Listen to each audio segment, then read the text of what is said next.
말 잘 들으면 같이 자줄게. 나른한 오후의 정적을 깨부수는 건 쇳소리가 섞인 도발적인 한마디였다. 향내음과 찬물 끓는 소리만이 가득해야 할 고즈넉한 찻집. 무심제 무신자의 공기는 순간 얼어붙었다. 비웃음 가득한 푸른 눈동자가 찻잔을 닦던 김민준의 무표정한 얼굴에 꽂혔다. 그녀는 주한미군 특수작전사령부 소속 에바로스토바 대위였다. 군복 대신 몸에 딱 붙는 트레이닝복 차림이었지만 온몸에서 뿜어져 나오는 위압감과 오만함은 감출 수 없었다. 그녀의 뒤에선 건장한 부하 서너 명이 낄낄거리며 이 모욕적인 상황을 즐기고 있었다. 그들의 거친 군화는 정갈한 다다미방의 분위기를 난폭하게 짓밟고 있었다. 못 들었어, 이봐. 찻집 주인장. 당신이 내 말만 잘 들으면 오늘 밤 내가 특별히 당신과 뜨거운 시간을 보내주겠다고. 에바가 영어로 짓거리며 테이블을 손가락으로 까딱거렸다. 민주는 대답 없이 찻잔을 마저 닦았다. 물 한 방울, 먼지 한 톨 남기지 않는 그의 손놀림은 물 흐르듯 자연스러웠지만 그 안에 깃든 절제된 힘은 보는 이를 압도했다. 그는 마치 폭풍우가 몰아치는 바다 한가운데 선 등대처럼 주변의 소란에 조금도 흔들리지 않았다. 그 태연함이 에바의 심기를 더욱 거슬렀다. 그녀는 군인 가문에서 태어나 단 한 번도 무시당해 본 적이 없었다. 그녀의 명령 한마디에 최정예 부대원들이 목숨을 걸었고 그녀의 눈짓 하나에 남자들은 굴복했다. 그런데 지금 이 동양의 작은 나라, 낡아빠진 찻집에 평범해 보이는 남자가 자신을 완벽하게 무시하고 있었다. 이봐, 내 말이 말 같지 않아? 한국 남자들은 다 이렇게 느려터지고 답답한가? 아니면 내 제안이 너무 황홀해서 정신을 못 차리는 건가? 에바가 자리에서 벌떡 일어났다. 175cm가 넘는 큰 키에 탄탄한 근육으로 다져진 몸은 위협적이었다. 그녀는 성큼성큼 민준에게 다가가 그의 어깨를 강하게 밀쳤다. 하지만 이상했다. 그녀는 분명 온 힘을 실어 밀었는데 민준의 몸은 바위에 부딪힌 것처럼 미동도 없었다. 오히려 그녀의 손바닥만 얼얼했다. 민준은 그제야 천천히 고개를 들었다. 깊이를 알 수 없는 검은 눈동자가 에바를 담았다. 그 눈에는 분노도 당황도 없었다. 마치 철없는 아이의 투정을 바라보는 듯한 무심함. 혹은 그보다 더 깊은 연민 같은 것이 담겨 있었다. 손님, 차가 다 식겠습니다. 민준의 목소리는 낮고 건조했다. 감정의 동요가 전혀 느껴지지 않는 그 목소리가 에바의 마지막 자존심을 산산조각냈다. 이 남자는 자신을 여자로도 군인으로도 심지어 위협적인 존재로도 보고 있지 않았다. 그저 차나 마시고 떠나야 할 손님으로만 여기고 있었다. 이 개자식이. 에바의 주먹이 날아갔다. 델타포스에서 단련된 남자의 턱뼈를 부술 수도 있는 빠르고 강력한 스트레이트였다. 부하들의 얼굴에서 웃음기가 사라졌다. 하지만 민주는 피하지 않았다. 그는 에바의 주먹이 자신의 얼굴에 닿기 직전 아주 미세한 움직임으로 고개를 살짝 비틀었다. 동시에 차를 따르던 그의 왼손이 번개처럼 뻗어나와 에바의 손목을 가볍게 감싸 쥐었다. 아프지 않았다. 하지만 에바의 주먹은 마치 거대한 벽에 막힌 것처럼 그 자리에 멈췄다. 그녀가 힘을 주어 빼내려 했지만 그의 손은 바위처럼 단단했다. 힘이 너무 들어갔습니다. 어깨에 힘을 빼지 않으면 찻잔을 제대로 들 수 없습니다. 민주는 유도나 합기도의 원리처럼 그녀가 앞으로 쏠리는 힘을 그대로 이용해 그녀의 몸을 살짝 돌렸다. 에바는 자신의 힘에 못 이겨 비틀거리며 한 바퀴 돌았고 정신을 차렸을 때 그녀는 민준에게 등을 보인 채 팔이 뒤로 꺾여 있었다. 굴욕적이었다. 민준은 그녀의 관절을 꺾지 않았다. 고통을 주지도 않았다. 그는 그저 그녀가 스스로 균형을 잃게 만들었을 뿐이었다. 이 모든 과정이 1초도 안 되는 시간에 일어났다. 부하들은 무슨 일이 일어났는지조차 제대로 파악하지 못했다. 이건화 에바가 몸부림쳤지만 민준의 손은 그녀의 몸에 있는 어떤 급소를 누르고 있는지 힘이 전혀 들어가지 않았다. 그의 손길은 거칠지 않았지만 거부할 수 없는 통제력이 담겨 있었다. 그의 뜨거운 숨결이 그녀의 귓가에 닿았다. 여기는 싸우는 곳이 아니라 마음을 비우는 곳입니다. 대위님, 그가 처음으로 그녀의 계급을 불렀다. 그는 그녀의 군인다운 자세와 미세한 근육의 움직임을 보고 이미 그녀의 신분을 파악하고 있었던 것이다. 에바는 온몸에 소름이 돋았다. 이 남자는 평범한 찻집 주인이 아니다. 그의 눈빛, 그의 움직임, 상대의 힘을 역이용하는 기술. 이것은 수많은 실전 경험을 통해 뼈에 새겨진 자만이 가질 수 있는 것이었다. 다도는 상대를 존중하는 것에서 시작됩니다. 차를 내어준 사람에 대한 존중, 함께 차를 마시는 공간에 대한 존중, 그리고 무엇보다 자기 자신에 대한 존중 말입니다. 스스로를 존중하지 않는 사람은 결코 좋은 차 맛을 느낄 수 없지요. 민준이 그녀의 손목을 놓아주었다. 에바는 비틀거리며 뒤로 물러섰다. 그녀의 얼굴은 분노와 수치심으로 새빨갛게 달아올라 있었다. 그녀는 아무 말도 할 수 없었다. 어떤 욕설도, 어떤 위협도 이 고요한 남자 앞에서는 무의미하게 느껴졌다. 그녀는 자신의 부하들이 경외와 약간의 공포가 섞인 눈으로 민준을 쳐다보고 있는 것을 발견했다. 두고 봐. 이 모욕, 반드시 갚아줄 테니. 에바는 마지막 자존심을 긁어모아 한마디를 내뱉고는 뒤도 돌아보지 않고 찻집을 뛰쳐나갔다. 부하들도 허둥지둥 그녀의 뒤를 따랐다. 요란한 군화 소리가 멀어지고 찻집에는 다시 정적이 찾아왔다. 민주는 아무 일도 없었다는 듯 에바가 엎지른 찬물을 행주로 조용히 닦아냈다. 그의 눈빛의 순간 서늘한 빛이 스쳤다 사라졌다. 그는 그녀의 귀 뒤쪽에 새겨진 아주 작은 문신을 보았다. 검은 뱀이 칼을 휘감고 있는 문양. 그것은 러시아 최정예 특수부대 자슬론의 비공식 상징이었다. 미군 대위가 왜 저런 문신을 하고 있을까? 그의 시선이 찻집 구석에 놓인 낡은 텔레비전으로 향했다. 화면 속 뉴스 앵커가 심각한 표정으로 말하고 있었다. 최근 서울 도심에서 활동을 재개한 것으로 보이는 국제 범죄 조직 케르베로스로 인해 경찰과 군 당국에 비상이 걸렸습니다. 이들은 전직 특수부대원들로 구성되어 있으며 특히 동유럽 출신 용병들이 다수 포함된 것으로 알려져 민준의 미간이 미세하게 좁혀졌다. 그의 평화로운 일상에 지우고 싶었던 과거의 피비린내가 다시 스며들기 시작하고 있었다. 과연 이들의 위험한 인연은 어떻게 될까요? 거만한 미군 장교와 정체를 숨긴 전직 특수요원의 이야기가 이제 막 시작되었습니다. 다음 편이 궁금하시다면 채널 구독과 좋아요, 그리고 알림 설정까지 꼭 부탁드립니다. 더욱 흥미진진한 이야기로 다시 찾아뵙겠습니다. 에바 로스토바는 분노로 온몸이 떨리는 것을 느끼며 무심제의 낡은 목조 대문을 박차고 나왔다.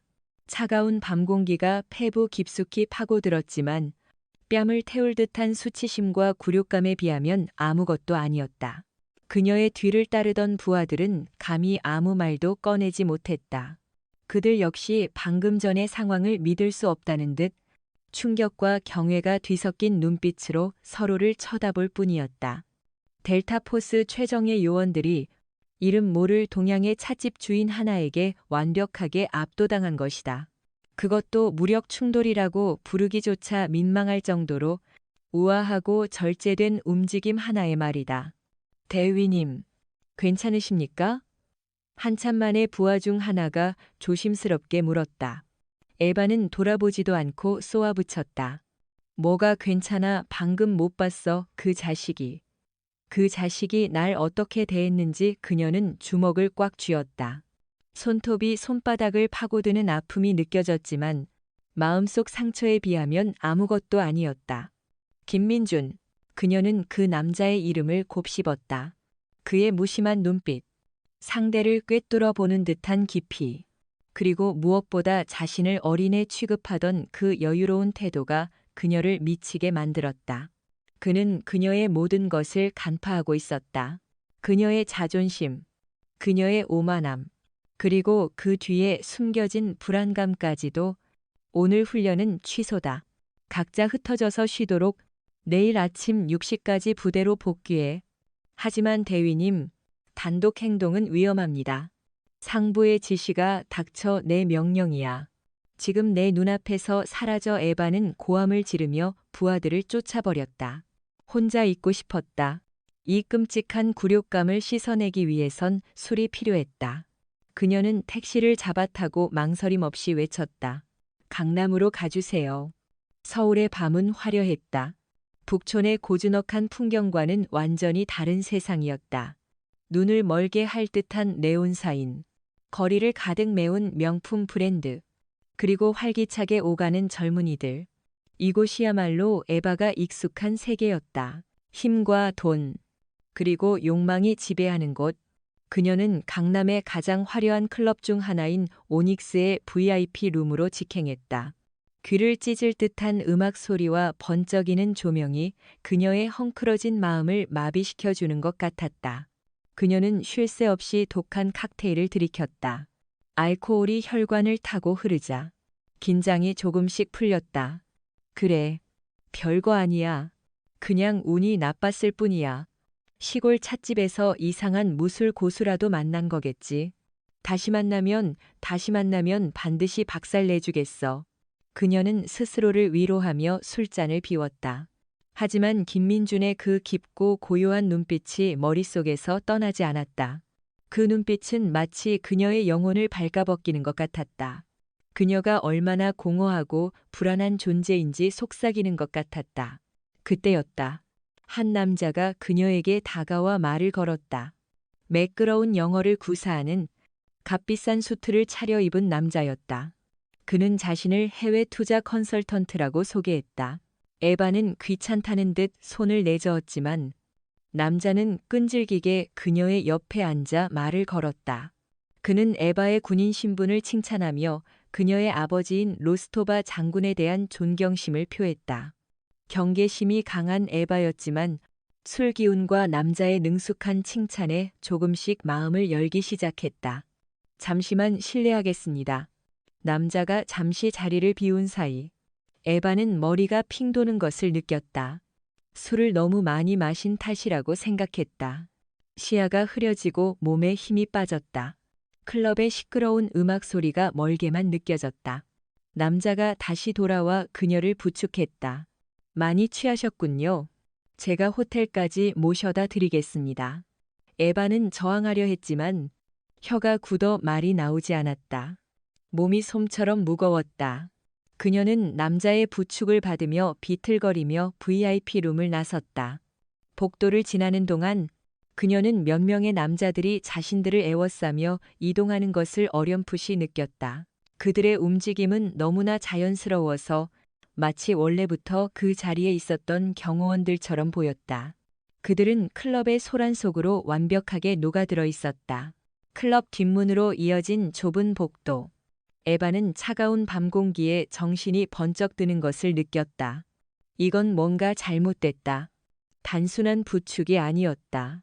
남자들의 손길은 단호했고 그들의 눈빛은 차가웠다. 이것은 납치였다. 누구야? 너희들. 에바가 겨우 목소리를 쥐어짰지만 남자는 비릿하게 웃으며 그녀의 귓가에 속삭였다. 로스토바 장군님께 안부 전해주시오. 당신의 몸값은 아주 비쌀 테니. 케르베로스. 그 단어가 그녀의 뇌리를 스쳤다. 오늘 오후 찻집의 텔레비전에서 보았던 그 이름. 에바의 온몸에서 피가 빠져나가는 듯했다. 그녀는 훈련받은 군인이었다. 하지만 지금은 약에 취해 제대로 서 있지도 못하는 무력한 여자일 뿐이었다. 남자들이 그녀를 검은색 벤 차량으로 끌고 가려던 순간이었다. 어둠침침한 골목 저편에서 한 남자가 천천히 걸어 나왔다. 달빛을 등진 그의 실루엣은 길고 고요했다. 낮에 보았던 그 헐렁한 개량 한복 바지 차림 그대로였다. 김민준. 그가 왜 여기에? 납치범들의 리더로 보이는 남자가 욕설을 뱉으며 민준을 향해 총을 겨누었다. 상관없는 놈은 꺼져. 죽기 싫으면. 하지만 민주는 멈추지 않았다. 그는 여전히 무심한 표정으로 마치 밤 산책이라도 나온 사람처럼 천천히 걸어왔다. 그의 시선은 총구가 아닌 절망에 빠진 에바의 눈동자를 향해 있었다. 그의 입술이 아주 작게 소리 없이 움직였다. 괜찮아. 그 입모양을 본 순간 에바의 심장이 미친 듯이 요동치기 시작했다. 두려움 때문이 아니었다. 정체 모를 기대감과 안도감 때문이었다. 이 남자가 이 모든 상황을 뒤집어 버릴 것 같은 불길하고도 강렬한 예감이 그녀의 온몸을 휘감았다. 김민주는 사실 집으로 돌아가던 길이 아니었다. 그는 에바 로스토바를 뒤쫓고 있었다. 그녀가 무심제를 뛰쳐나간 순간부터 그의 마음속에 자리 잡고 있던 낡은 경보장치가 요란하게 울리기 시작했다.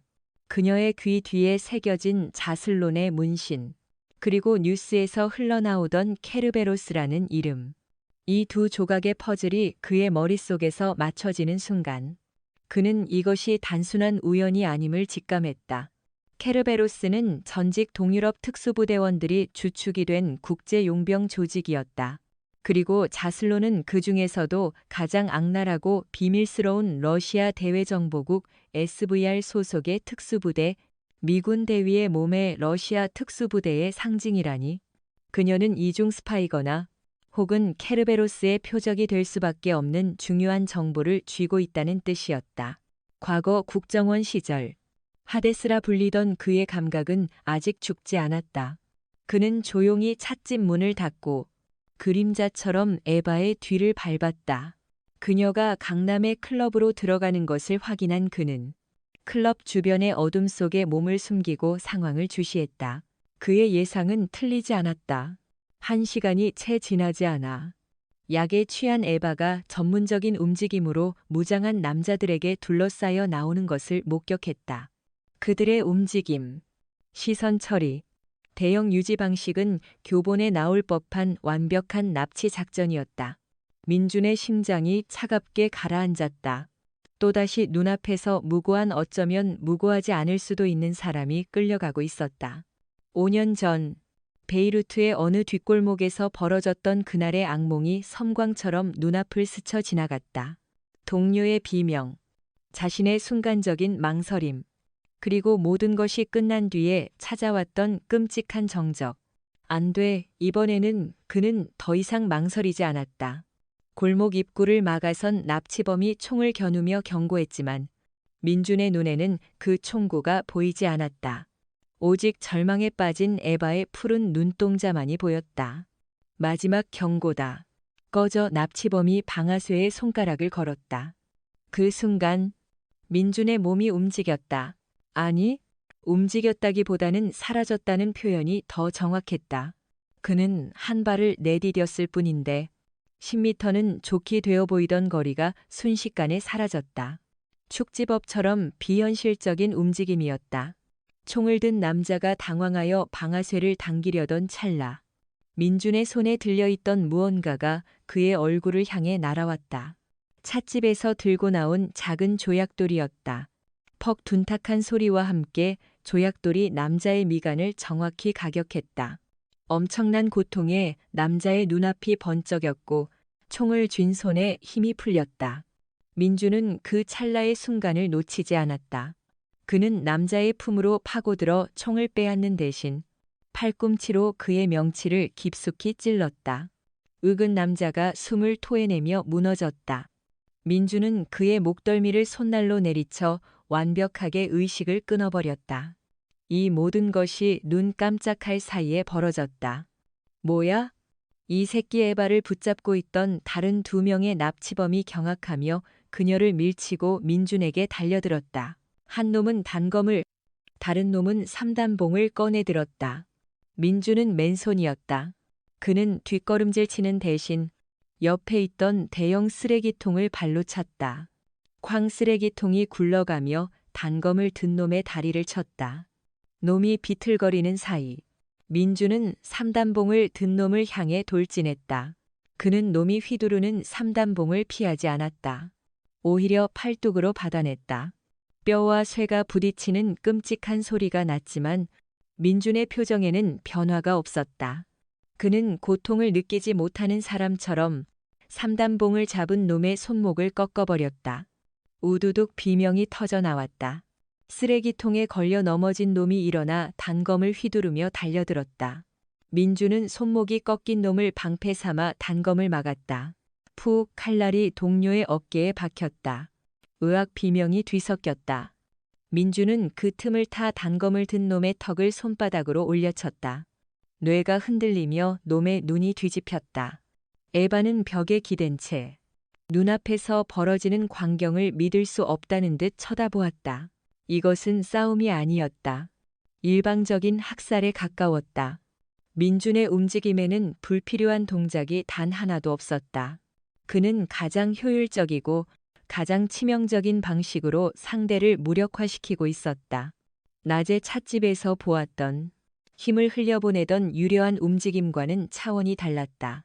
지금 그의 기술은 오직 파괴를 위한 것이었다. 찻집 주인의 탈을 쓴 하데스가 지옥에서 기어 나온 순간이었다. 마지막으로 남은 에바에게 약을 먹였던 리더 격의 남자가 주머니에서 총을 꺼내려 했다. 하지만 민주는 그보다 빨랐다. 그는 바닥에 떨어진 삼단봉을 발로 차 올렸다. 공중으로 솟구친 삼단봉을 낚아챈 그는 한치의 망설임도 없이 남자의 손목을 향해 내리쳤다. 콰직뼈가 으스러지는 소리와 함께 남자가 비명을 지르며 쓰러졌다. 골목 안에는 정적이 흘렀다. 4명의 건장한 남자들이 신음하며 바닥에 뒹굴고 있었다.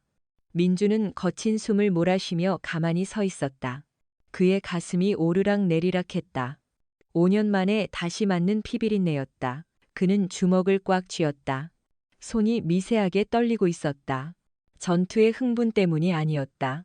과거의 트라우마가 다시 그를 덮쳐오고 있었다. 괜찮아. 에바가 떨리는 목소리로 물었다. 그녀는 지금 자신이 누구를 더 두려워해야 할지 알 수 없었다. 바닥에 쓰러진 납치범들인가? 아니면 그들을 순식간에 지옥으로 보내버린 저 남자인가? 민주는 대답 없이 그녀에게 다가왔다. 그의 눈은 다시 그 깊고 고요한 눈으로 돌아와 있었다. 그는 에바의 상태를 살폈다. 약 기운 때문에 동공이 풀려 있었지만 의식은 돌아온 듯했다. 일어설 수 있겠어? 에바가 벽을 짚고 겨우 일어섰다. 다리가 후들거렸다. 멀리서 경찰 사이렌 소리가 희미하게 들려오기 시작했다. 경찰이 오고 있어. 이제 괜찮을 거야. 에바가 안도의 한숨을 내쉬며 말했다. 하지만 민주는 고개를 저었다. 그의 표정은 여전히 심각했다. 아니, 이제부터가 시작이야. 무슨 소리야, 저들은 아마추어가 아니야. 작전이 실패하면 흔적을 지우지. 그리고 이 소란을 듣고 오는 경찰이 진짜 경찰이라는 보장도 없어. 민준의 말이 끝나기 무섭게 골목 양쪽에서 검은색 세단 여러 대가 급정거했다. 차에서 내린 사람들은 경찰복이 아닌 검은 양복을 입은 남자들이었다. 그들의 손에는 소음기가 달린 기관단 총이 들려 있었다. 경찰이 아니었다. 케르베로스의 후속 부대였다. 젠장.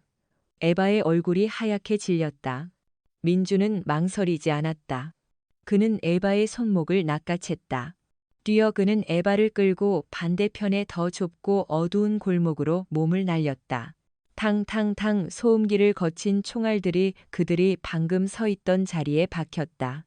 과연 두 사람은 서울의 미로 같은 뒷골목에서 도시 전체를 적으로 돌린 이 절체절명의 추격전을 벗어날 수 있을까? 강남의 화려한 불빛은 순식간에 등 뒤로 사라졌다. 김민준이 에바를 끌고 뛰어든 곳은 거미줄처럼 얽히고 설킨 서울의 오래된 뒷골목이었다. 가로등 불빛조차 제대로 닿지 않는 도시의 혈관과도 같은 미로. 이곳은 지도에도 제대로 나오지 않는 외부인에게는 완벽한 함정이지만 민준에게는 자신의 손바닥처럼 익숙한 영역이었다. 국정원 요원 시절 그는 이런 어둠 속에서 추격하고 잠복하고 살아남는 법을 배웠다. 하하, 더는 못 뛰겠어. 에바가 헐떡이며 주저앉으려 했다. 약 기운이 아직 남아있는 데다 익숙하지 않은 구두를 신고 전력으로 질주한 탓에 발목이 끊어질 듯 아팠다. 그녀의 폐는 불타는 것 같았고 머리는 어지러웠다. 엄살 피우지 마. 여기서 잡히면 죽는 것보다 더 끔찍한 일을 당하게 될 거야. 민주는 멈추지 않았다. 그는 거의 에바를 질질 끌다시피 하며 앞으로 나아갔다. 그의 목소리는 얼음장처럼 차가웠지만 그녀의 손목을 쥔 그의 손은 놀라울 정도로 안정적이었다. 뒤에서는 여러 명의 발소리가 끈질기게 따라붙고 있었다. 놈들은 훈련된 용병들이었다. 쉽게 따돌릴 수 있는 상대가 아니었다. 민주는 달리면서도 끊임없이 주변을 살폈다. 낡은 담벼락, 버려진 상자들, 녹슨 철제 계단. 그의 눈에는 이 모든 것이 무기이자 장애물이고 탈출로로 보였다. 그는 달리던 길에서 갑자기 방향을 틀어 두 건물이 마주보는 좁은 틈새로 몸을 밀어 넣었다. 한 사람이 겨우 지나갈 수 있을 만큼 비좁은 공간이었다. 이쪽이야. 에바는 비명을 지를 뻔했다. 시궁창 냄새가 코를 찔렀고 벽에서는 축축하고 미끈거리는 무언가가 느껴졌다. 그녀는 평생 이런 더러운 곳에 발을 들여 본 적이 없었다. 하지만 민주는 아랑곳하지 않고 그녀를 안으로 끌어당겼다. 그들이 틈새로 사라지자마자 검은 양복을 입은 남자들이 그들이 달리던 길을 쏜살같이 지나쳐갔다. 숨소리도 내지 마. 민준이 에바의 입을 손으로 막으며 속삭였다. 그의 몸이 그녀의 등 뒤에 완벽하게 밀착되었다. 좁은 공간 탓에 두 사람의 몸은 한치의 틈도 없이 포개졌다. 에바는 등 뒤에서 전해져 오는 그의 단단한 가슴과 규칙적인 심장 박동을 느낄 수 있었다. 이상하게도 시궁창 냄새와 공포 속에서 그의 존재감은 불쾌하기는커녕 오히려 든든한 방패처럼 느껴졌다. 놈들의 발소리가 멀어졌다. 이제 괜찮. 에바가 안도의 한숨을 내쉬려던 순간 민준이 그녀의 입을 더 강하게 막았다. 그는 고개를 저으며 위쪽을 가리켰다. 건물 옥상에서 부스럭거리는 소리가 났다. 놈들 중 일부가 위에서 수색을 하고 있었다. 민준의 판단이 맞았다. 케르베로스는 입체적인 포위망을 펼치고 있었다. 아이시에트. 민준의 뜨거운 숨결이 그녀의 목덜미를 간지럽혔다. 에바는 숨을 참았다. 심장이 터질 것 같았지만 그녀는 필사적으로 소리를 내지 않으려 애썼다. 시간은 영원처럼 길게 느껴졌다. 옥상의 발소리가 사라지고 나서야 민주는 천천히 손을 뗐다. 가자. 여긴 오래 있으면 안 돼. 그들은 다시 어둠 속으로 움직였다. 권력관계는 완전히 역전되었다. 몇 시간 전만 해도 에바는 민준을 마음대로 희롱할 수 있는 강자였다. 하지만 지금 그녀는 그의 손을 놓치면 한 발짝도 나아갈 수 없는 약자였다. 돈도, 계급도, 훈련받은 군사기술도 이 미로 같은 어둠 속에서는 아무런 소용이 없었다.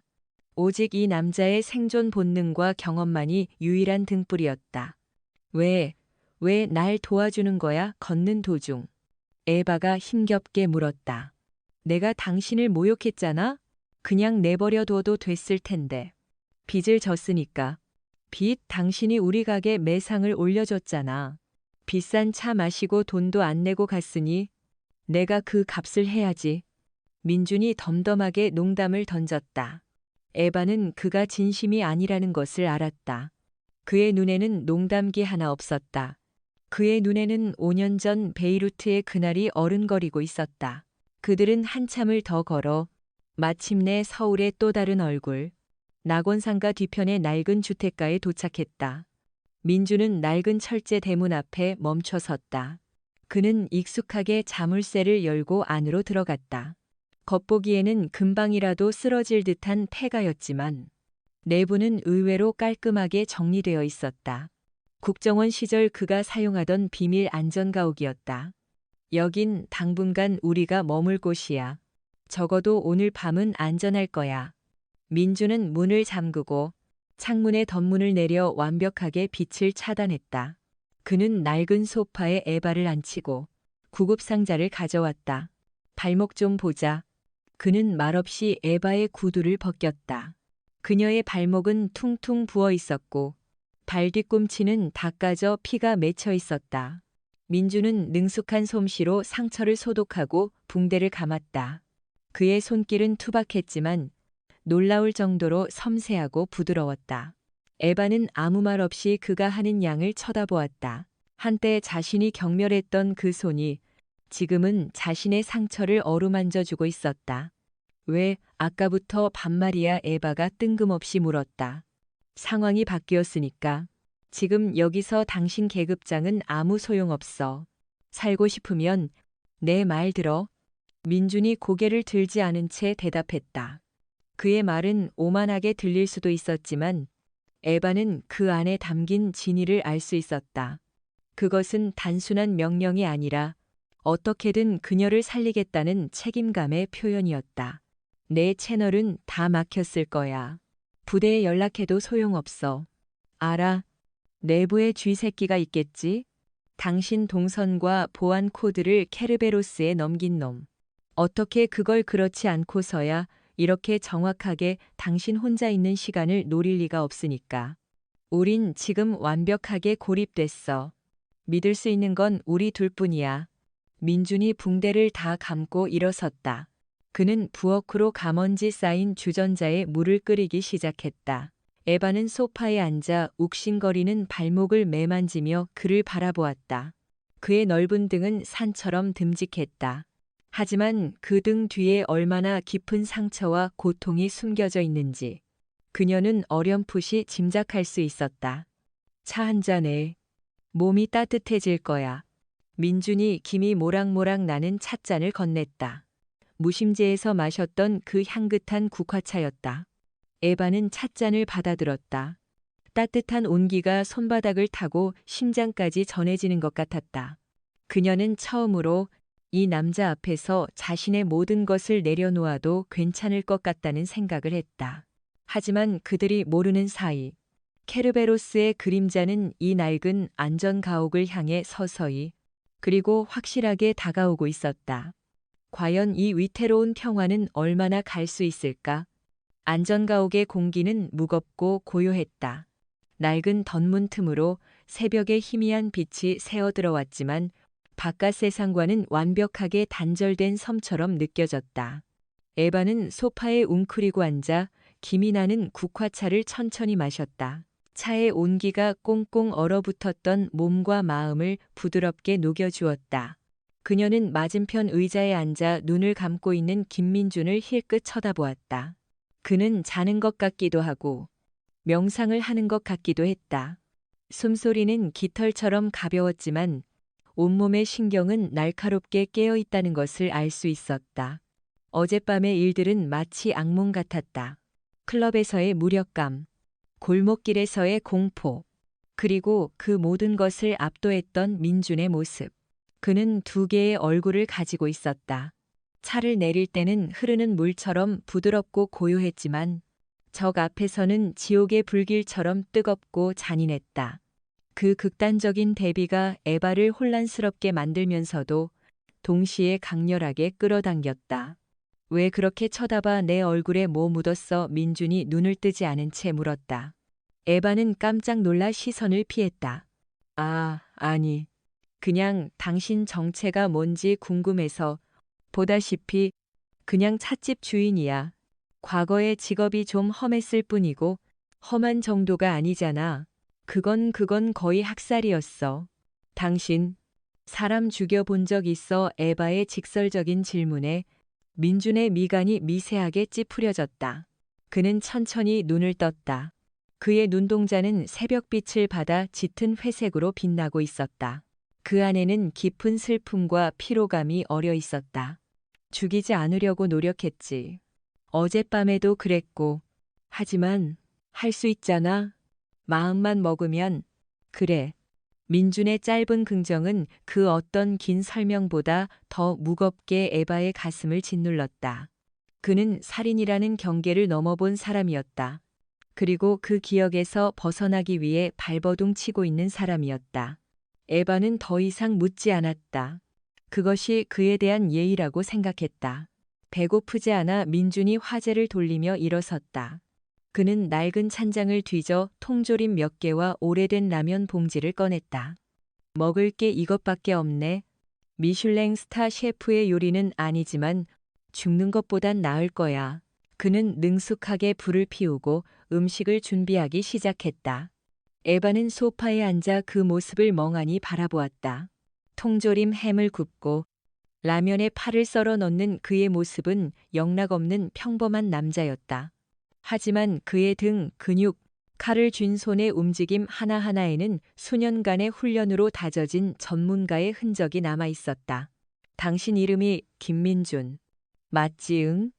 나는 에바야. 에바 루스토바. 그녀는 처음으로 제대로 된 통성명을 했다. 민준은 대답 없이 햄을 뒤집으며 피식 웃었다. 알아.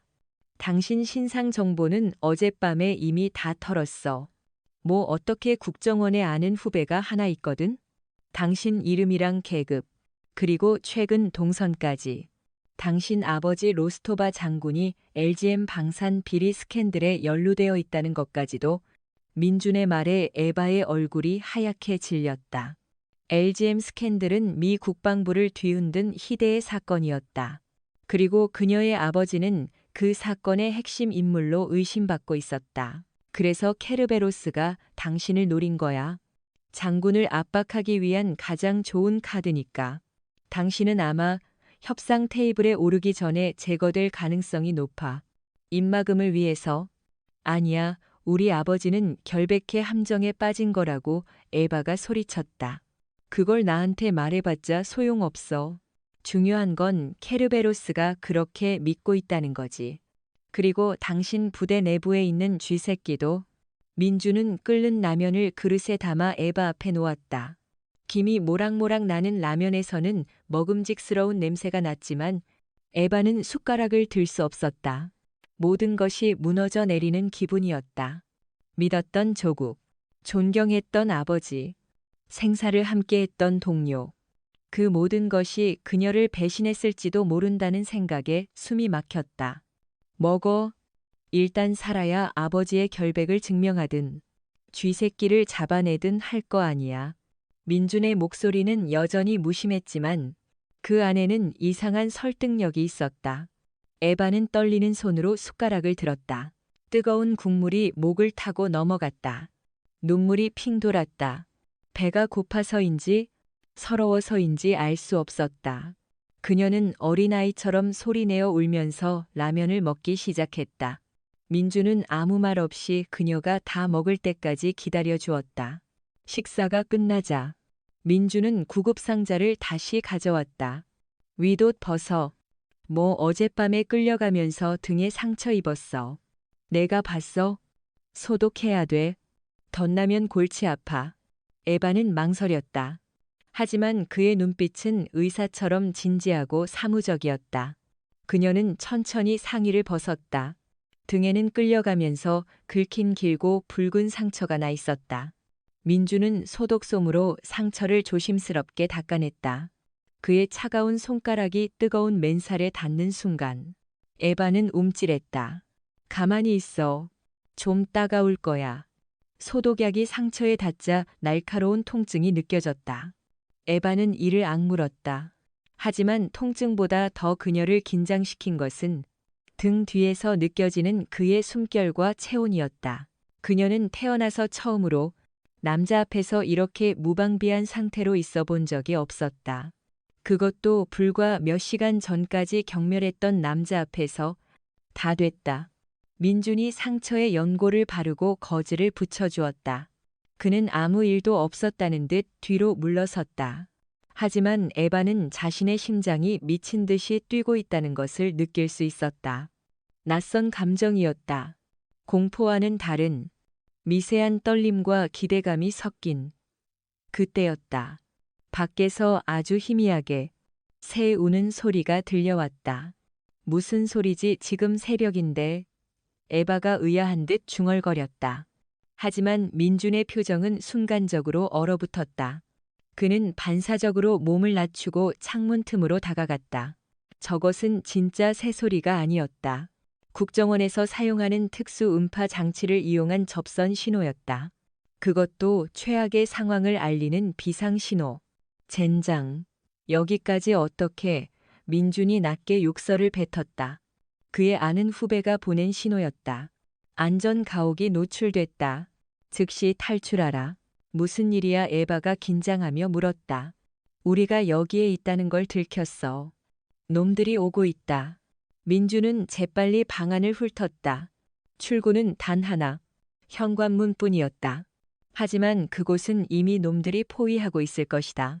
그렇다면 남은 길은 그의 시선이 방구석의 낡은 벽장에 멈췄다. 이리 와. 시간이 없어. 그는 에바를 끌고 벽장으로 향했다.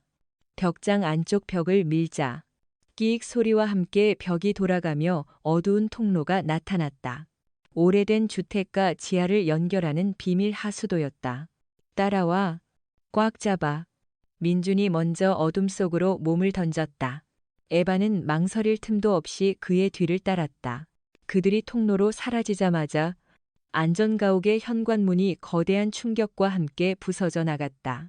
중무장한 케르베로스 요원들이 눈을 번뜩이며 쏟아져 들어왔다. 과연 두 사람은 이 지하의 미로를 통해 다시 한번 죽음의 소나귀에서 벗어날 수 있을까? 지하 하수도의 공기는 차갑고 축축했다. 코를 찌르는 하수구 냄새와 곰팡내, 그리고 정체를 알 수 없는 부패한 냄새가 뒤섞여 숨을 쉬기조차 힘들었다. 에바는 구역질을 참으며 민준의 옷자락을 꽉 쥐었다. 한 줄기 빛도 없는 완벽한 어둠 속에서 그녀가 의지할 수 있는 것은 오직 앞서가는 그의 존재뿐이었다. 발밑에서는 시궁쥐들이 찍찍거리며 달아나는 소리가 소름 끼치게 울려 퍼졌다. 거의 다 왔어. 조금만 더 참아. 민준의 목소리가 어둠 속에서 낮게 울렸다. 그의 목소리는 이상하게도 이 지옥 같은 공간에서 유일한 위안이 되어 주었다. 그들은 허리를 숙인 채 좁은 통로를 한참이나 걸었다. 위에서는 간간히 쿵쿵거리는 발소리와 고함 소리가 들려왔다. 놈들이 안전가옥을 샅샅이 뒤지고 있는 소리였다. 마침내 민준이 멈춰섰다. 그는 벽의 한 부분을 더듬더니 숨겨진 레버를 당겼다. 끼익. 낡은 쇠 마찰음과 함께 그들 옆에 벽이 열리며 희미한 빛이 쏟아져 들어왔다. 그곳은 오래된 상가 건물의 보일러실이었다. 그들은 마침내 지하 미로를 빠져나온 것이다. 하. 살았다. 에바는 바닥에 주저앉아 거친 숨을 몰아쉬었다. 온몸이 땀과 오물로 범벅이 되어 있었지만 살아남았다는 안도감이 더 컸다. 아직 아니야. 민주는 경계를 늦추지 않았다. 그는 보일러실의 작은 창문 틈으로 바깥을 살폈다. 밖은 평범한 시장 골목이었다. 아침을 준비하는 상인들의 분주한 움직임이 보였다. 놈들의 포위망을 벗어난 것 같아. 하지만 서울을 떠나기 전까지는 안심할 수 없어. 이제 어쩔 거야. 계속 이렇게 도망만 다닐 순 없잖아. 에바가 절망적인 목소리로 물었다. 반격해야지. 민준의 눈이 차갑게 빛났다. 놈들이 우리를 사냥하게 둘 순 없어. 이제 우리가 사냥꾼이 될 차례야. 그의 말에 에바는 놀라 그를 쳐다보았다. 이 남자, 지금 단둘이서 국제범죄 조직을 상대하겠다고 말하고 있었다. 무모했다. 하지만 이상하게도 그의 입에서 나온 그 말은 불가능하게 들리지 않았다. 어떻게 우린 무기도 지원도 없잖아? 나한테는 아직 쓸 수 있는 카드가 몇 장 남아 있어. 그리고 당신이라는 최고의 무기도 있고, 나는 약에 취해서 쓰러지고, 발목이나 다치는 짐 덩어리일 뿐인데, 에바가 자조적으로 말했다. 그러자 민준이 그녀의 앞으로 다가와 무릎을 굽히고 눈을 맞췄다. 아니, 당신은 델타 포스야. 최고의 전술가이자 분석가이지. 나는 행동하고, 당신은 생각해. 당신의 머리가 우리의 가장 강력한 무기가 될 거야. 내가 왜 당신의 신상을 털었을 것 같아. 당신을 믿을 수 있는지 확인하고 싶었기 때문이야. 그리고 당신 아버지가 연루된 그 스캔들. 뭔가 이상해. 너무 완벽하게 짜맞춰진 함정 같아. 진실을 밝히고 싶지 않아. 민준의 말은 에바의 가슴 깊은 곳을 관통했다. 그는 그녀를 단순한 보호 대상이 아니라 동등한 파트너로 인정하고 있었다. 그녀의 군인으로서의 명예와 능력을 믿어주고 있었다. 처음이었다. 아버지조차도 그녀를 연약한 딸로만 여겼는데 이 남자는 그녀의 진정한 가치를 꿰뚫어 보고 있었다. 알았어. 같이 해. 뭘 하면 되지? 에바의 눈빛이 달라졌다. 절망에 빠진 피해자의 눈이 아닌 전사의 눈으로 돌아왔다. 바로 그 순간이었다. 보일러실 구석에 놓인 낡은 라디오에서 지지직거리는 소리와 함께 목소리가 흘러나왔다. 민준이 미리 설치해둔 비상 통신망이었다. 하데스, 들리나? 하데스?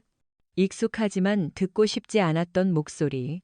민준의 표정이 돌처럼 굳어졌다. 에바는 그가 그렇게 동요하는 모습을 처음 보았다. 누구야, 오랜만이군. 김민준? 내가 살아있을 줄 알았지. 역시 명줄이 길어.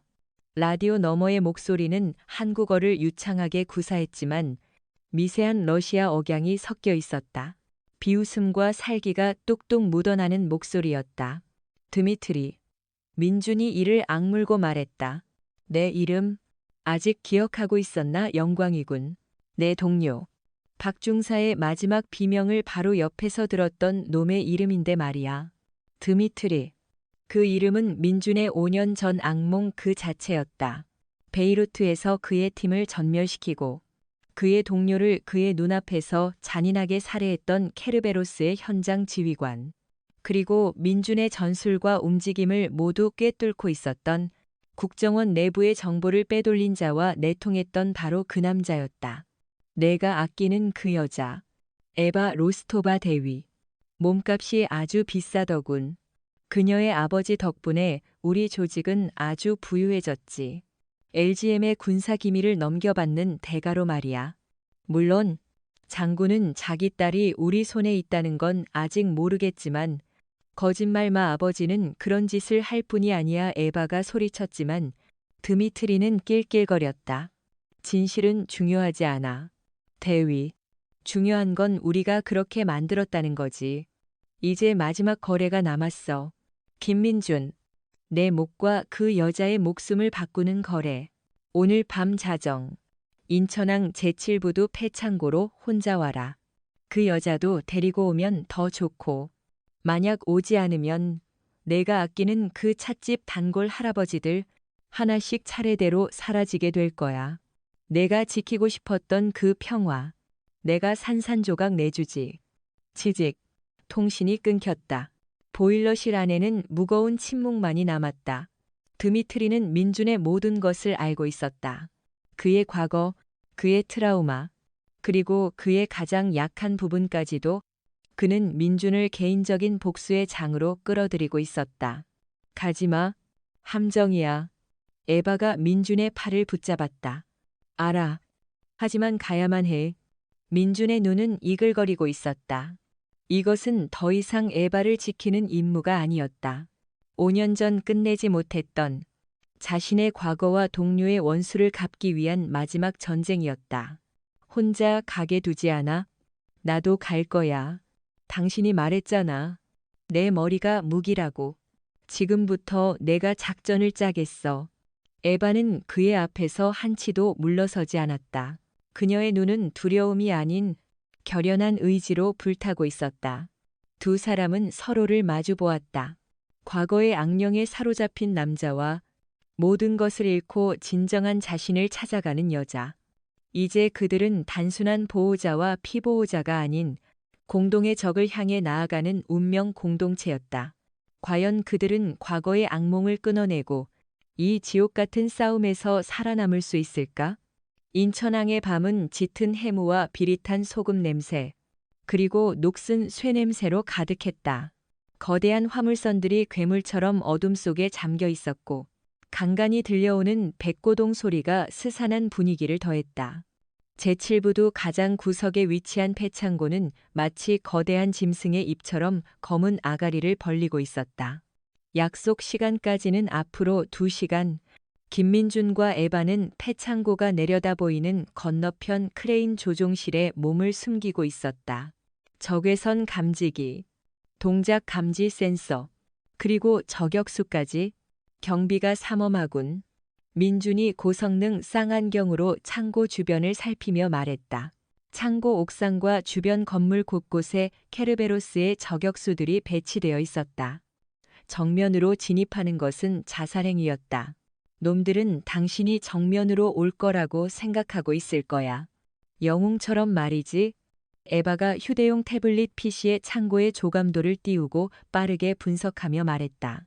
그녀는 지난 몇 시간 동안 민준이 알려준 국정원 시절의 정보망을 이용해 창고의 설계도와 케르베로스의 예상 병력 배치도를 확보했다. 그녀의 눈은 날카롭게 빛나고 있었고 두뇌는 슈퍼컴퓨터처럼 빠르게 회전하고 있었다. 하지만 우리는 영웅이 아니지. 우리는 사냥꾼이야. 사냥꾼은 먹잇감의 허를 찔러야 해. 그녀는 화면의 한 지점을 손가락으로 가리켰다. 여기를 봐. 창고 뒤편, 바다와 바로 연결되는 하수 처리관이야. 낡아서 지금은 사용하지 않는 곳이지. 설계도상으로는 이 관이 창고 지하 기계실과 바로 연결되어 있어. 놈들은 아마 이 경로는 생각지도 못했을 거야. 지하로 침투한다. 좋은 생각이야. 하지만 입구가 문제군. 쇠창살로 막혀 있을 텐데. 그래서 이게 필요하지. 에바가 가방에서 작은 장비 하나를 꺼냈다. 플라스마 절단기였다. 내 부하 중에 장비 담당이 있어. 내가 아주 아끼는 녀석이지. 그 친구한테만 연락해서 몰래 빼돌렸어. 이 정도면 10cm 두께의 강철도 5분 안에 녹일 수 있어. 민주는 놀란 눈으로 에바를 쳐다보았다. 그녀는 더 이상 수동적인 존재가 아니었다. 스스로 생각하고, 계획하고, 행동하고 있었다. 그녀의 눈에는 자신감과 결단력이 넘쳤다. 훌륭하군. 대위, 작전 중에는 파트너라고 불러. 그리고 이건 시작에 불과해. 에바는 태블릿 화면을 넘겨. 그녀가 구상한 작전 계획을 브리핑하기 시작했다. 그녀의 계획은 대담하고 정교했다. 지하로 침투한 민준이 내부에서 교란을 일으키는 동안 에바는 외부에서 저격수들을 하나씩 제거하고 통신망을 마비시킨다는 것이었다. 그리고 마지막에 드미트리를 고립시켜 민준과 1대1로 대결할 상황을 만드는 것이 최종 목표였다. 내가 저격수들을 나한테 총도 없는데 총은 내가 구해놨어. 민준은 자신의 옆에 놓인 길고 묵직한 하드 케이스를 가리켰다. 국정원 시절에 쓰던 물건이야. 오랫동안 잠들어 있었지만 아직 녹슬지는 않았을 거야. 그가 케이스를 열자 차가운 금속 광택을 뿜어내는 검은색 저격 소총이 모습을 드러냈다. Chetak Mode sans intervention. 현존하는 가장 강력하고 정확한 대물 저격총 중 하나였다. 이걸 내가 쓰라고 에바는 숨을 삼켰다. 그녀 역시 뛰어난 사수였지만 이 정도의 괴물을 다루어 본 적은 없었다. 당신이라면 할 수 있어. 난 당신의 눈을 믿으니까. 민준의 말에는 흔들림 없는 신뢰가 담겨 있었다. 에바는 결심한 듯 총을 집어들었다. 묵직한 무게감이 팔에 전해졌다. 이것은 단순한 무기가 아니었다. 민준이 그녀에게 맡긴 자신의 목숨과도 같은 것이었다. 좋아. 그럼 시작해볼까? 두 사람은 서로의 눈을 마주 보았다. 더 이상의 말은 필요 없었다. 그들은 마지막으로 장비를 점검하고 각자의 위치로 이동하기 시작했다. 민주는 크레인을 타고 내려가 어둠 속으로 사라졌고 에바는 저격 소총을 들고 가장 높은 크레인 꼭대기로 올라갔다. 차가운 밤바람이 에바의 뺨을 스쳤다. 수십 미터 상공의 크레인 꼭대기는 아찔할 정도로 높았지만 그녀는 두려움을 느끼지 않았다. 스코프를 통해 내려다본 폐창고는 마치 거대한 사냥터처럼 보였다. 그녀는 숨을 죽이고 창고 옥상에 배치된 첫 번째 저격수를 조준했다. 심장이 고요하게 뛰기 시작했다. 모든 소음이 사라지고 오직 목표물과 자신만이 존재하는 완벽한 몰입의 상태. 한편 민주는 칠흑 같은 바닷물 속으로 몸을 던졌다. 그는 소리 없이 헤엄쳐 에바가 알려준 하수 처리관 입구에 도착했다. 예상대로 굵은 쇠창살이 앞을 막고 있었다. 그는 방수 가방에서 플라스마 절단기를 꺼냈다. 푸른 불꽃이 어둠 속에서 튀며 쇠창살을 녹이기 시작했다. 지익, 금속이 녹는 소리가 그의 심장 소리와 겹쳐졌다. 5분 후, 사람이 겨우 지나갈 수 있을 만한 틈이 생겼다. 민주는 장비를 챙겨 안으로 들어갔다. 하수관 내부는 미끄럽고 악취가 진동했다. 그는 벽을 짚으며 조심스럽게 전진했다. 저 멀리 창고 지하로 이어지는 출구가 희미하게 보였다. 파트너, 들려 첫 번째 타겟 제거 완료. 그의 이어피스에서 에바의 차분한 목소리가 들려왔다. 확인, 나도 곧 진입한다. 민주는 출구 앞에 도착했다. 낡은 철제 사다리가 위로 이어져 있었다. 그는 심호흡을 했다. 이 사다리를 올라서는 순간 진짜 전쟁이 시작될 것이다. 5년 전의 악몽을 끝내기 위한, 그리고 새로운 삶을 시작하기 위한 마지막 전쟁. 그는 망설임 없이 사다리를 잡고 올라가기 시작했다. 그의 등 뒤로 차가운 바닷물이 파도 소리를 내며 밀려오고 있었다. 끽, 낡은 철제 덮개가 미세한 소리를 내며 열렸다. 김민주는 고양이처럼 소리 없이 창고 지하 기계실 바닥으로 내려섰다. 습하고 뜨거운 공기가 그를 맞았다. 거대한 보일러와 배관들이 괴물처럼 얽혀 있었고 간간히 새어나오는 증기가 시야를 방해했다. 30방향. 2명. 순찰 중이야. 30초 후에 내 위치를 지나갈 거야. 에바의 목소리가 귓속을 파고들었다.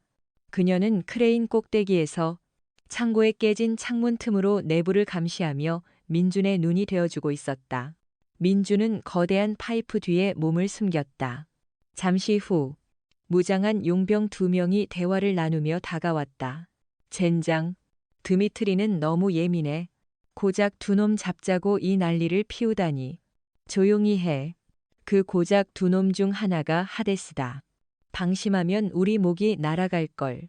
그들이 민준이 숨은 파이프를 지나치는 순간 민준이 움직였다. 그는 뒤처진 놈의 등 뒤로 유령처럼 다가가 한 손으로 입을 막고 다른 손으로 목의 경동맥을 눌렀다. 윽! 소리도 지르지 못한 채 놈이 쓰러졌다. 앞서가던 놈이 이상한 낌새를 느끼고 뒤를 돌아봤다. 하지만 그가 본 것은 허공뿐이었다. 민주는 이미 천장 근처의 굵은 배관 위로 올라가 있었다. 어디 갔어? 이반 놈이 당황하여 주위를 두리번거리는 순간 민준이 그의 머리 위로 뛰어내렸다. 그는 공중에서 몸을 비틀어 무릎으로 놈의 목덜미를 정확히 찍어 눌렀다. 콰직, 놈은 그대로 바닥에 고꾸라졌다. 지하 클리어. 1층으로 이동한다. 민주는 계단을 타고 1층으로 올라갔다. 1층은 거대한 화물 창고였다. 높은 천장까지 닿을 듯한 선반들 위에는 나무 상자들이 가득 쌓여 있었고 지게차와 컨테이너들이 미로처럼 널려 있었다. 1층, 최소 8명. 흩어져서 수색 중이야. 중앙에 있는 놈이 지휘관 같아. 조심해. 민주는 선반 그림자 속에 몸을 숨겼다. 그는 바닥에 떨어진 쇠구슬 몇 개를 주워들었다. 그리고 반대편 구석의 텅 빈 드럼통을 향해 쇠구슬 하나를 던졌다. 땡 맑은 금속성 소리가 창고 안에 울려 퍼졌다. 무슨 소리야 저쪽이다 확인해봐. 용병들의 시선이 소리가 난 쪽으로 쏠렸다. 그 틈을 타 민주는 선반 위로 기어 올라갔다. 그는 컨테이너와 선반 사이를 소리 없이 이동하며 흩어져 있는 용병들을 하나씩 처리하기 시작했다. 위에서 덮치거나 뒤에서 기습했다. 그는 어둠과 구조물을 완벽하게 이용했다. 그의 움직임은 마치 먹잇감을 사냥하는 검은 표범 같았다. 옥상의 저격수. 2 남았어. 한 놈은 위치가 까다로워. 사각이야. 에바의 목소리에 다급함이 묻어났다. 내가 유인하지. 위치를 알려줘. 민주는 일부러 자신의 위치를 노출시켰다. 그는 컨테이너 위에서 잠시 모습을 드러냈다가 사라졌다. 저기다 놈을 발견했다. 창고 안의 용병들이 민준을 향해 총을 쏘기 시작했다. 탕탕탕. 총알들이 컨테이너에 박히며 불꽃을 튀겼다. 보였어. 놈이 널 쏘려고 고개를 내밀었어. 에바의 목소리와 거의 동시에 크레인 꼭대기에서 둔탁하지만 강력한 총성이 울려 퍼졌다. 쿵 창고 옥상 창문이 깨지며 저격수 중 하나가 비명을 지르며 아래로 떨어졌다. 체이 타게미백의 위력은 상상을 초월했다. 젠장 저격수다. 외부에도 적이 있다. 창고 안은 순식간에 아수라장이 되었다. 용병들은 어디서 날아올지 모르는 총알에 대한 공포로 우왕좌왕했다. 바로 그때 창고의 모든 조명이 한꺼번에 꺼졌다. 정전이었다. 통신망이랑 전력 차단했어. 지금부터 10분이야. 파트너. 에바가 창고의 배전반을 저격하여 무력화시킨 것이었다. 완벽한 어둠 속 용병들은 공포에 질려 소리쳤다.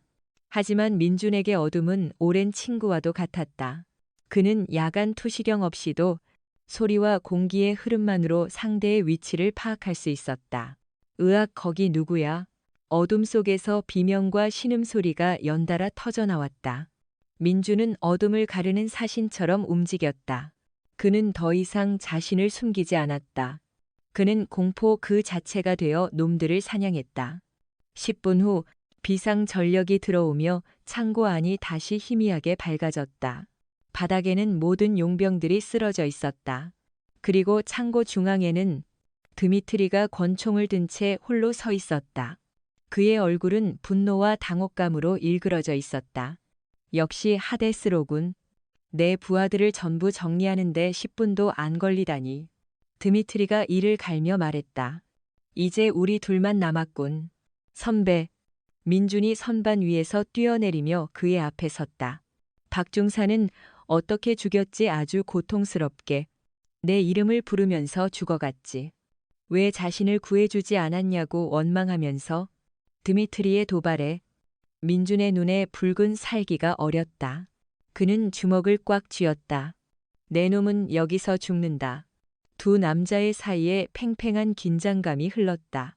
하지만 드미트리는 비열하게 웃으며 자신의 가슴에 달린 버튼을 눌렀다. 그러자 창고 천장에서 거대한 철창이 내려와 민준을 가두었다. 동시에 창고의 대형 스크린이 켜지며 영상이 나타났다. 화면 속에는 민준이 운영하던 찻집 무심제의 단골이었던 박 할아버지가 의자에 묶여 있었다. 인질이다. 김민준. 내가 나를 죽이면 이 할아버지도 같이 죽는다. 폭탄이 설치되어 있거든. 자, 이제 어쩔 텐가? 영웅. 드미트리는 철창 밖에서 유유히 뒤돌아 비밀 통로를 통해 사라졌다. 그의 교활한 웃음소리가 창고 안에 울려 퍼졌다. 민주는 철창을 붙잡고 분노에 찬 고함을 질렀다. 그는 완벽하게 드미트리의 함정에 빠진 것이다. 과연 그는 인지를 구하고 5년 전의 악연을 끊어낼 수 있을까? 젠장. 김민주는 거대한 철창을 주먹으로 내리쳤다. 쇠와 뼈가 부딪히는 둔탁한 소리가 울렸지만 강철로 만들어진 창살은 꿈쩍도 하지 않았다. 스크린 속에서 박 할아버지는 공포에 질린 눈으로 카메라를 쳐다보고 있었다. 그의 가슴에는 시한폭탄이 묶여 있었고 붉은 숫자가 빠르게 줄어들고 있었다. 남은 시간은 15분. 민준. 들려? 무슨 일이야? 드미트리는 어디 갔어? 이어피스에서 에바의 다급한 목소리가 들려왔다. 함정이다. 인지를 잡았어. 내 찻집 단골이신 박 할아버지야. 내가 여기서 나가도 드미트리를 죽여도 폭탄은 터진다고 했어.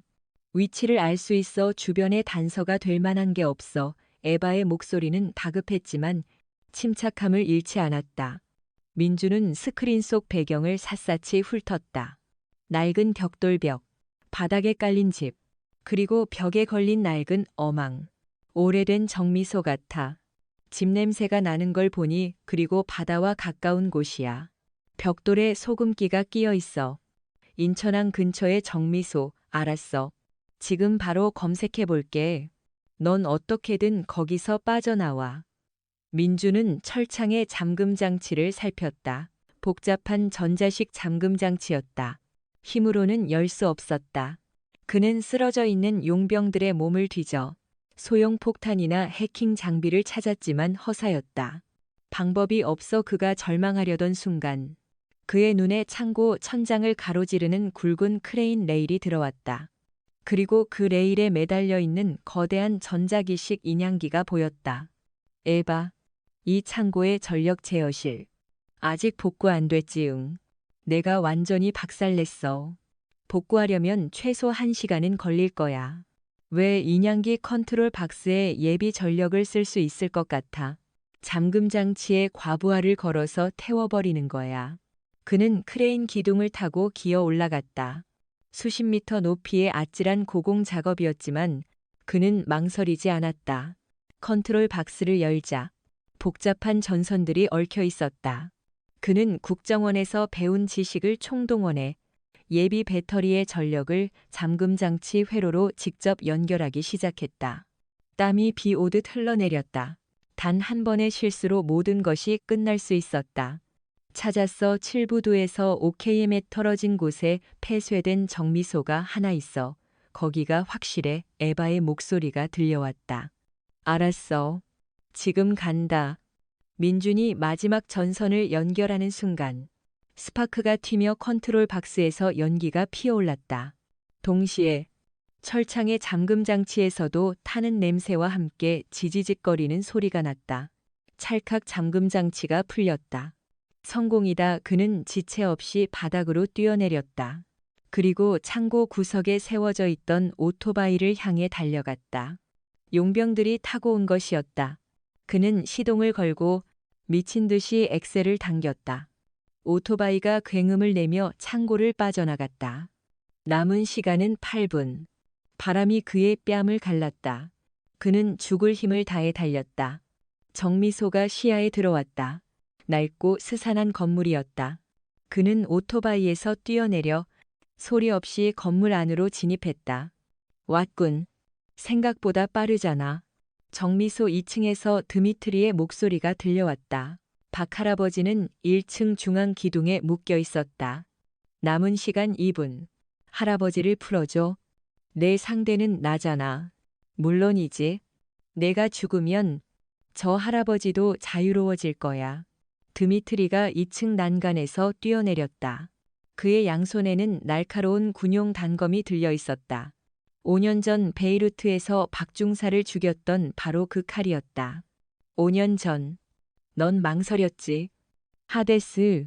인질과 동료 사이에서. 그래서 내 동료가 죽었어. 오늘도 똑같아. 이 할아버지를 구하려고 망설이는 순간 내 심장에 내 칼이 박힐 거다. 드미트리가 짐승처럼 달려들었다. 칼날이 춤을 추듯 민준의 전신을 노렸다. 민준은 맨손으로 그의 공격을 막아내며 뒤로 물러섰다. 그의 머릿속은 복잡했다. 드미트리를 제압해야 했지만 폭탄 해체에도 신경을 써야 했다. 시한폭탄의 타이머는 1분을 향해 가고 있었다. 바로 그 순간이었다. 정미소의 유리창이 깨지며 검은 형체가 안으로 날아들었다. 에바였다. 그녀는 크레인에서 확보한 와이어를 이용해 창문을 깨고 건물 안으로 진입한 것이었다. 파트너, 뒤는 내가 맡을게. 넌 할아버지만 구해. 에바가 품에서 권총을 꺼내 드미트리에게 겨누었다. 이런. 불청객이 끼어들었군. 드미트리가 혀를 찼다. 그의 시선이 에바에게 향한 그 찰나의 틈.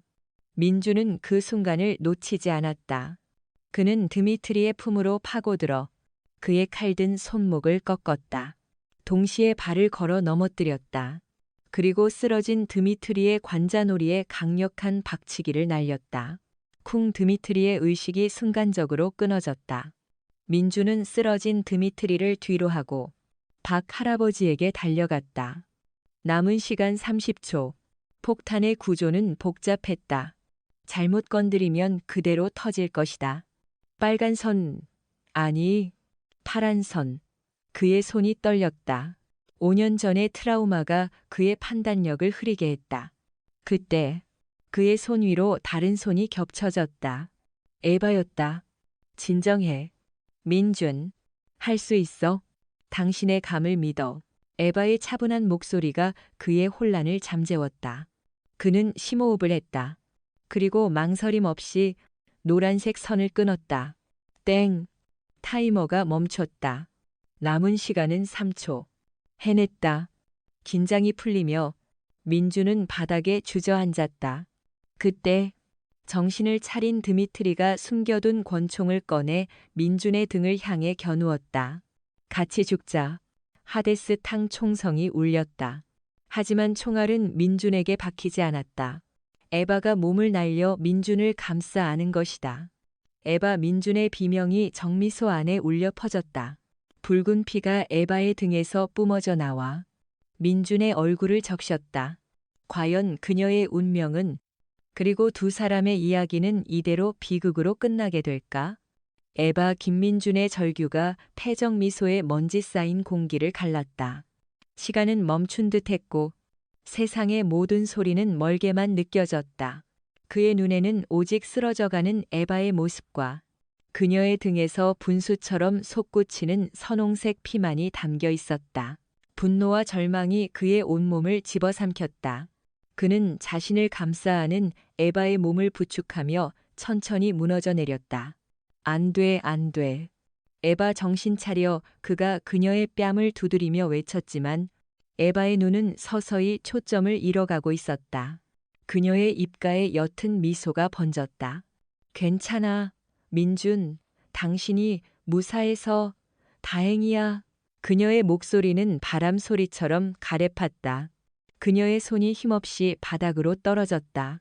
그 순간 민준의 내면에 잠들어 있던 하데스가 완전히 깨어났다.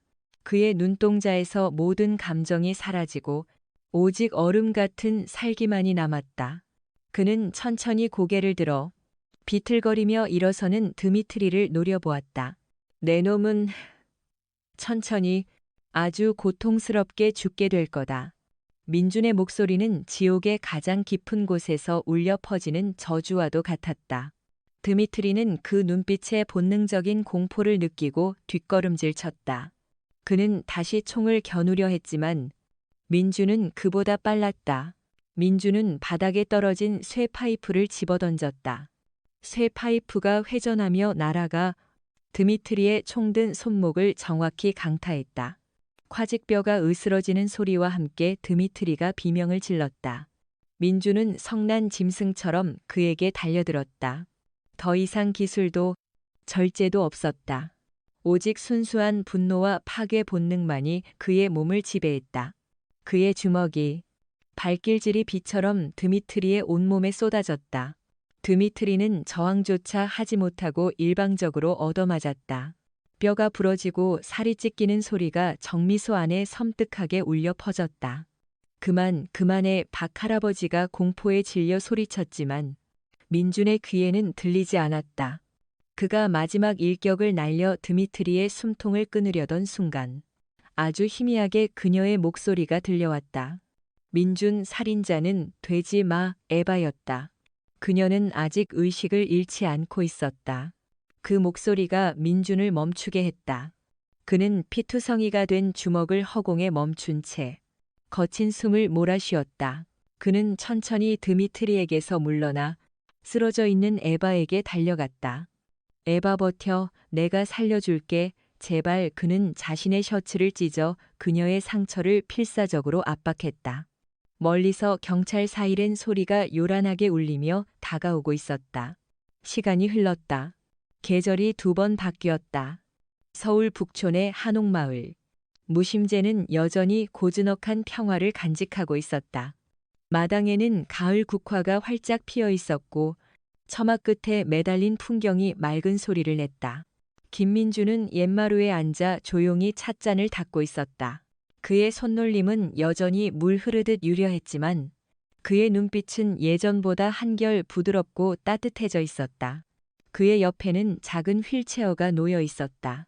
드르륵 찻집의 미닫이 문이 열리며 한 여자가 휠체어를 밀고 들어왔다. 에바였다. 그녀는 6개월간의 대수술과 재활치료 끝에 기적적으로 살아남았다.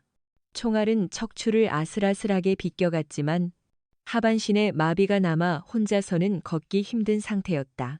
하지만 그녀의 얼굴은 그 어느 때보다 밝고 평온해 보였다. 오늘 날씨 좋네. 차 한 잔 마시기 딱 좋은 날씨야. 에바가 환하게 웃으며 말했다. 그녀는 더 이상 오만한 델타포스 대위가 아니었다. 그녀는 그저 사랑하는 남자 곁에서 행복을 느끼는 한 여자였다. 국화차로 준비했어. 마음이 안정되는데 좋다고 하니까. 민준이 그녀를 위해 찻잔을 내밀었다. 그는 지난 6개월 동안 하루도 빠짐없이 병원에서 그녀의 곁을 지켰다. 그녀의 재활을 돕고 식사를 챙기고 잠들 때까지 책을 읽어주었다. 그는 더 이상 과거의 악몽에 시달리지 않았다. 에바를 지켜야 한다는 새로운 삶의 목표가 그의 상처를 치유해 주었다. 케르베로스는 완전히 소탕되었고 드미트리는 종신형을 선고받았다. 에바의 아버지는 LGM 스캔들의 누명을 벗고 명예를 회복했다. 그리고 부대 내의 쥐새끼였던 에바의 부관 역시 체포되었다. 모든 것이 제자리를 찾았다. 민준, 응, 후회해. 뭘 나 때문에 당신의 평화로운 일상이 다 망가졌잖아. 그리고 나 때문에 다시 사람을 해칠 뻔했고. 에바의 눈에 미안함이 어렸다. 민준은 찻잔을 내려놓고 그녀의 손을 부드럽게 감싸 쥐었다. 후회 안 해. 만약 그때로 다시 돌아간다고 해도 나는 똑같이 행동했을 거야. 넌 내 일상을 망가뜨린 게 아니라 나를 지옥에서 구해준 거야. 나를 다시 살게 해줬어. 두 사람은 아무 말 없이 서로를 바라보았다. 그들의 눈빛 속에는 지난 시간 함께 겪었던 수많은 감정들이 담겨 있었다. 고통, 두려움, 신뢰, 그리고 사랑. 근데 말이야, 민준이 짓궂게 웃으며 말했다. 그때 클럽에서 했던 말. 아직 유효한가? 무슨 말 잘 들으면 같이 자준다는 거. 에바의 얼굴이 홍당무처럼 빨개졌다. 그녀는 민준의 어깨를 주먹으로 콩 때렸다. 그건 그때고 지금은 내가 환자잖아. 환자니까 더 잘 돌봐줘야지. 평생. 민준이 그녀의 휠체어 손잡이를 잡고 그녀의 이마에 부드럽게 입을 맞추었다. 찻집 마당의 국화 향기가 바람을 타고 와 두 사람을 감쌌다. 과거의 상처를 보듬고 서로의 구원이 된 두 사람의 사랑은 이제 막 진짜 시작되고 있었다. 고요한 찻집 무심제에서 그들의 시간은 영원처럼 천천히 그리고 따뜻하게 흘러갈 것이다. 오늘 우리는 서울의 고즈넉한 찻집에서 시작된 한 편의 영화 같은 이야기를 함께 여행했습니다. 오만했던 엘리트 군인과 과거의 상처를 숨긴 채 살아가던 한 남자의 이야기는 단순한 액션과 로맨스를 넘어 우리 삶의 본질적인 질문들을 다시금 떠올리게 합니다. 우리는 이 이야기 속에서 무엇을 느끼고 어떤 교훈을 얻어 우리 삶에 적용할 수 있을까요? 이야기의 시작에서 에바 대위는 자신이 가진 모든 것을 믿었습니다. 그녀에게 세상은 계급과 힘, 그리고 돈으로 움직이는 분명한 곳이었습니다. 그녀는 자신의 능력과 배경을 오만함의 갑옷으로 두르고 타인의 세상과 문화를 존중 없이 짓밟았습니다. 우리 역시 때때로 그런 모습은 아닐까요?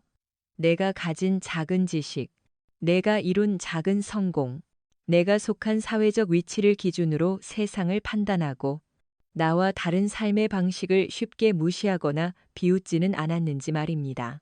하지만 그녀의 세상이 무너져 내린 순간 그녀를 지켜준 것은 돈도 명예도 아닌 그녀가 그토록 경멸했던 한 남자의 묵묵한 헌신이었습니다. 김민준이라는 남자는 우리에게 진정한 강함이 무엇인지 보여줍니다. 그는 과거의 실패와 트라우마라는 깊은 어둠 속에 자신을 가두었지만 결코 인간으로서의 존엄과 타인을 향한 연민을 잃지 않았습니다. 그는 가장 극한의 상황 속에서도 분노와 복수심에 자신을 내맡기기보다 사람을 살리는 길을 선택하려 고뇌했습니다. 그의 모습은 우리에게 용서와 치유의 가치를 일깨워줍니다. 과거의 상처에 얽매여 현재를 살아가지 못하는 우리에게 진정한 극복은 과거를 잊는 것이 아니라 그 상처를 안고도 앞으로 나아갈 용기를 내는 것임을 말해줍니다. 그리고 때로는 나 자신을 용서하는 것이 타인을 용서하는 것보다 더 어렵고 위대한 일이라는 것을 보여줍니다.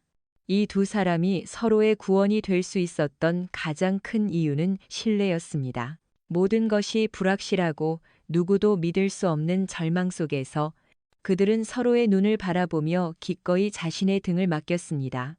에바는 김민준의 과거가 아닌 현재의 행동을 믿었고, 김민준은 에바의 오만함 뒤에 숨겨진 진정한 가치를 믿었습니다. 우리의 삶도 마찬가지입니다. 우리는 수많은 관계 속에서 살아갑니다. 때로는 오해하고, 상처받고, 실망하기도 합니다. 하지만 그 모든 어려움 속에서도 우리가 놓지 말아야 할 마지막 끈은 바로 사람에 대한 신뢰일 것입니다. 상대방의 배경이나 겉모습이 아닌 그 사람의 진심을 바라보려 노력할 때 우리는 비로소 서로에게 기적과도 같은 존재가 되어줄 수 있습니다. 또한 이 이야기는 우리에게 평범한 일상의 소중함을 다시 한번 생각하게 합니다. 김민준이 그토록 지키고 싶었던 것은 거창한 명예나 부가 아니었습니다. 찻집에서 단골 손님과 나누는 따뜻한 차 한 잔, 고요한 오후의 햇살 같은 평범한 일상이었습니다. 우리는 너무나 당연하게 누리고 있기에 그 소중함을 잊고 살아가는 것들이 많습니다. 사랑하는 사람과 함께하는 저녁 식사, 친구와의 즐거운 통화, 창밖으로 보이는 계절의 변화. 이 모든 것이 누군가에게는 목숨을 걸고 지키고 싶었던 기적일 수 있습니다. 오늘 이야기가 끝난 뒤 잠시 멈추어 우리 곁의 소중한 것들을 한번 둘러보는 것은 어떨까요? 결국 인생이란 예상치 못한 폭풍우 속에서 길을 잃기도 하고 어두운 터널 속에서 홀로 절망하기도 하는 여정일지 모릅니다. 하지만 중요한 것은 그 어떤 어둠 속에서도 우리는 혼자가 아니라는 사실입니다. 내 곁에 누군가에게 혹은 나 자신에게 김민준과 같은 든든한 버팀목이 에바와 같은 용기 있는 파트너가 되어줄 수 있습니다. 서로의 상처를 보듬고 부족함을 채워주며 함께 나아갈 때 우리는 비로소 어떤 시련도 이겨낼 수 있는 진정한 강함을 얻게 될 것입니다. 오늘 이야기가 여러분의 마음에 작은 울림과 따뜻한 위로가 되었기를 바랍니다. 여러분의 삶이라는 위대한 이야기 속에서 언제나 용기와 신뢰, 그리고 사랑을 잃지 않는 주인공이 되시기를 응원합니다. 여러분의 삶에 영감을 주는 더 많은 이야기를 원하신다면 채널 구독과 좋아요를 통해 저희와 계속 함께해 주십시오. 여러분의 관심이 저희에게는 더 좋은 이야기를 만드는 가장 큰 힘이 됩니다. 본 영상에 등장하는 모든 인물, 사건, 단체 및 배경은 허구적으로 창작된 것이며 실제와는 아무런 관련이 없습니다. 이야기는 오직 교육적 및 오락적 목적으로 제작되었으며 특정 개인이나 집단을 비방하거나 옹호할 의도가 전혀 없습니다. 영상의 내용은 전적으로 창작물이며 시청자 여러분께서는 이를 현실과 혼동하지 않으시길 바랍니다. 본 콘텐츠에 묘사된 폭력적이거나 위험한 행위는 절대 모방해서는 안 됩니다. 제작자는 본 영상으로 인해 발생하는 어떠한 문제에 대해서도 법적 책임을 지지 않음을 밝힙니다.